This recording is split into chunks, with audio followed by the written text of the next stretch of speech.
नमस्कार स्टूडेंट्स, आज हम लेसन प्लान के विषय में पढ़ेंगे कि लेसन प्लान किस तरह से बनाया जाता है।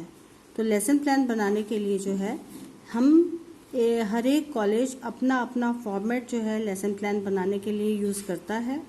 तो यहाँ पे मैं एक सामान्य लेसन प्लान कैसे बनाया जाता है उसके विषय में बात कर रही हूँ। लेसन प्लान बनाने के लिए हम यहाँ पे सबसे पहले, क्योंकि हम बीएड कर रहे हैं, तो बीएड में सबसे ज़रूरी होता है लेसन प्लान बनाना सीखना कि लेसन प्लान कैसे बनाया जाता है। तो हम क्या करते हैं कि सबसे पहले रोल नंबर लिखेंगे अपना, यहाँ क्लास कौन सी क्लास के लिए बना रहे हैं, टीचिंग सब्जेक्ट क्या है, टॉपिक क्या है, टाइम ड्यूरेशन जो लेसन प्लान की रहती है वो 35 से 40 मिनट या 30 से 35 मिनट रहती है। किस डेट के लिए बना रहे हैं वो डेट हम यहाँ पे लिख देंगे।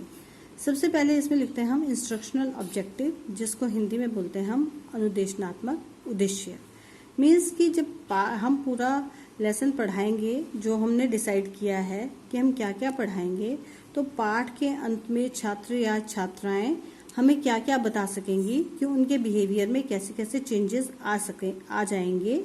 ये लेसन प्लान बनाने के लिए हम जो है फ्यूचर टेंस का प्रयोग करते हैं। मतलब इंस्ट्रक्शनल ऑब्जेक्टिव बनाने के लिए हम फ्यूचर टेंस का प्रयोग करते हैं। और इंस्ट्रक्शनल ऑब्जेक्टिव हमेशा सिंपल टू कॉम्प्लेक्स में बनाए जाते हैं।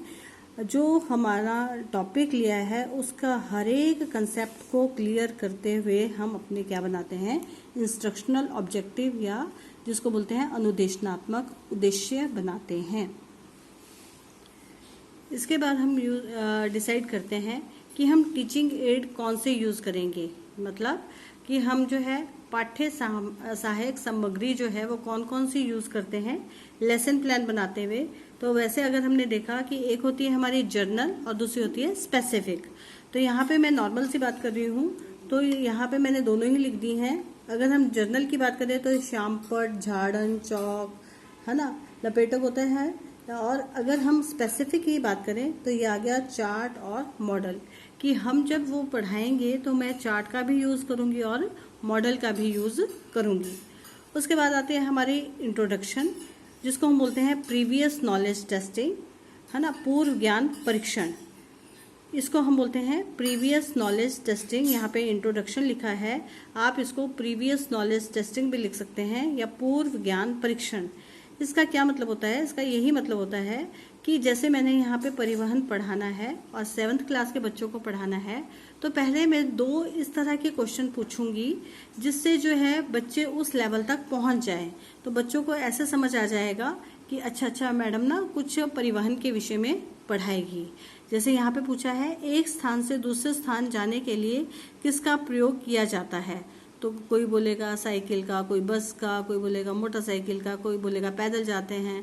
तो इस तरह से जब बच्चों के माइंड में, मतलब यहाँ पे हम उसके ये भी एक्सपेक्ट करते हैं कि बच्चे ये वाला आंसर देंगे, तो हम उसका उत्तर भी लिख सकते हैं। आप अपने घर में पाठशाला के लिए परिवहन के किस साधन का प्रयोग करते हैं? तो बच्चे अगर कोई रिक्शा में जाता होगा, कोई बस में जाता होगा, तो वो अपना आंसर देंगे। या कई बच्चे अगर कुछ ऐसा क्वेश्चन हो तो चुप भी रह सकते हैं, तो वहाँ पे आप ये भी लिख सकते हैं कि बच्चे चुप रहेंगे। उसके बाद आता है अनाउंसमेंट ऑफ द टॉपिक, कि हम क्या करेंगे, उप विषय की घोषणा करेंगे कि आज जो है अब मैं किसके विषय में पढ़ाऊंगी, परिवहन एवं परिवहन साधन के विषय में पढ़ाऊंगी, है ना। ये हम बोलते हैं अनाउंसमेंट ऑफ द टॉपिक, उस विषय की घोषणा। उसके बाद हमारा आता है जिसको हम बोलते हैं प्रेजेंटेशन, या हिंदी में बोलते हैं प्रस्तुतिकरण।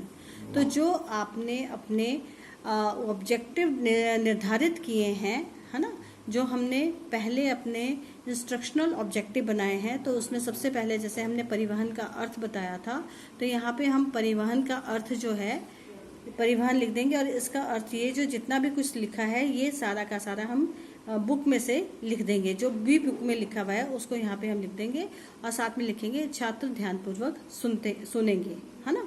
और यहाँ पे हम ब्लैक बोर्ड का काम करते हैं, तो इस तरह से आप यहाँ पे ब्लैक बोर्ड बना देंगे।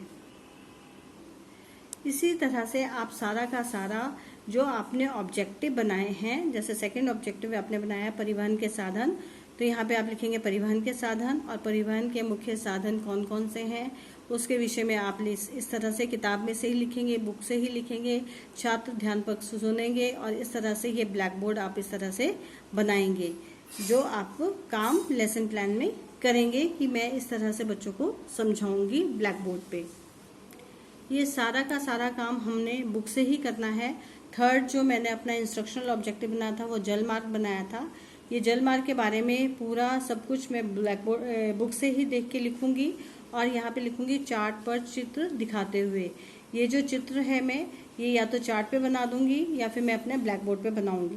तो आप यहाँ पे चार्ट पे छोटा सा चार्ट बना के उस पर भी बना सकते हैं या आप ब्लैक बोर्ड पे भी ये बना सकते हैं।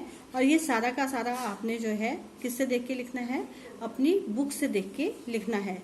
यहाँ पे लिखेंगे पीपल एक्टिविटी में आप लिखेंगे छात्र ध्यानपूर्वक सुनेंगे और चित्र को देखेंगे, है ना। इस तरह से आपने जो है लेसन प्लान जो हमने ऑब्जेक्टिव बनाए हैं अपने, उनको ध्यान में रखते हुए इस तरह से आपने अपने ऑब्जेक्टिव्स को ध्यान में रख के अपना ये पूरा का पूरा लेसन प्लान बनाना है। ये सारे का सारा ये मेरे सारे ऑब्जेक्टिव थे और ऑब्जेक्टिव के बाद उनके अकॉर्डिंग मैंने अपने श्याम पट पर ये काम किया है, यहाँ मैंने चार्ट लगाया है या मैं ड्राइंग बना दूंगी उसी के अकॉर्डिंग, ताकि बच्चे जो है जब हम कोई चार्ट दिखाते हैं तो ज़्यादा अट्रैक्ट होते हैं ये सब देख के।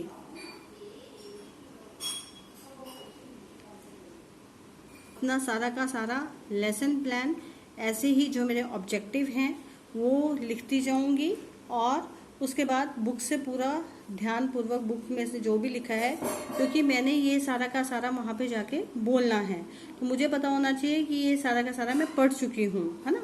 तो आपने इसी तरह से अपने ऑब्जेक्टिव का ध्यान रखते हुए अपना जो लेसन प्लान अपना बनाना है।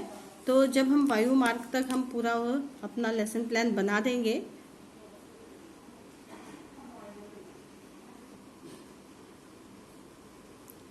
तो इस तरह से फिर हम करते हैं, जब हमने सारे अपने ऑब्जेक्टिव जो हैं वो लिख लिए उसके बाद हम बोलते हैं रिकैपिचुलेशन, जिसको हम हिंदी में बोलते हैं पुनर्कथन। और हम इसका मतलब ये है कि हम इसको कंक्लूड करते हैं, है ना, या पुनरावृत्ति हेतु, है ना। रिकैपिचुलेशन यहाँ बोलते हैं पुनरावृत्ति, कि आज हमने जो है परिवहन के विषय में पढ़ा, परिवहन के साधन पढ़े जिसमें हम सड़क मार्ग पढ़ा, रेल मार्ग पढ़ा, है ना, और जो स्थल मार्ग के अंतर्गत आते हैं, ये सारा का सारा मतलब कंक्लूड करके आपने अपने विषय में इसमें लिखना है। उसके बाद हम करते हैं इवेल्युएशन या मूल्यांकन, है ना, जिसको कई जगह जनरलाइजेशन भी बोल देते हैं, स्पष्टीकरण भी बोल देते हैं। यहाँ पे हम बच्चों से अपने, जैसे मैंने 6 ऑब्जेक्टिव बनाए हैं तो उन्हीं के 4 हम यहाँ पे क्वेश्चन के फॉर्म में पूछ लेंगे, जैसे परिवहन से आप क्या समझते हैं, है ना, या परिवहन के मुख्य साधन कौन कौन से हैं। तो ये जो हमने 6 ऑब्जेक्टिव बनाए हैं उनमें से 4 जो है हम यहाँ पे पूछ सकते हैं या 3 यहाँ पे पूछ लिया, और 3 जो है हम होमवर्क गृह कार्य हेतु जो है वो घर के लिए काम दे देंगे। जब हम यहाँ पे क्वेश्चन पूछेंगे तो ये क्वेश्चन फॉर्म में पूछेंगे, जैसे परिवहन से आप क्या समझते हैं। वहाँ पे हमने जब ऑब्जेक्टिव बनाए थे तो सेकेंड ये लिख रहे थे हम, अब हम बोलेंगे पूरा जैसे हम क्वेश्चन फॉर्म हम पूछते हैं उसके साथ ही हम इसको लिखेंगे। और साथ ही हम ऐसे लिखेंगे कि गृह कार्य हेतु छात्र अध्यापिका छात्रों को निम्नलिखित प्रश्न घर के लिए देगी, जैसे परिवहन के साधनों का विस्तार पूर्वक वर्णन करें, रेल मार्ग एवं जल सड़क मार्ग में अंतर स्पष्ट करें। तो इस तरह से जो आपका एक लेसन प्लान बनता है वो इस तरह से बनाया जाता है, जो 35 से 40 मिनट की क्लास के लिए बनाया जाता है। और इस तरह से आप जो है उसमें अपने परिवहन के जो साधन हैं उसका जो है चार्ट इसमें बना के लगा सकते हैं, ताकि आपको अच्छे से क्लियर हो जाए कि हमने बच्चों को किस तरह से पढ़ाना है। तो ये था एक पूरा सोशल साइंस का लेसन प्लान। मैं बार बार बोल रही हूँ कि ये एक जर्नल लेसन प्लान है और इंस्ट्रक्शनल ऑब्जेक्टिव ऐसे ही बनते हैं। कई क्वास के बेस पे बनाते हैं जिसको हम बोलते हैं नॉलेज, अंडरस्टैंडिंग और एप्लीकेशन एंड स्किल।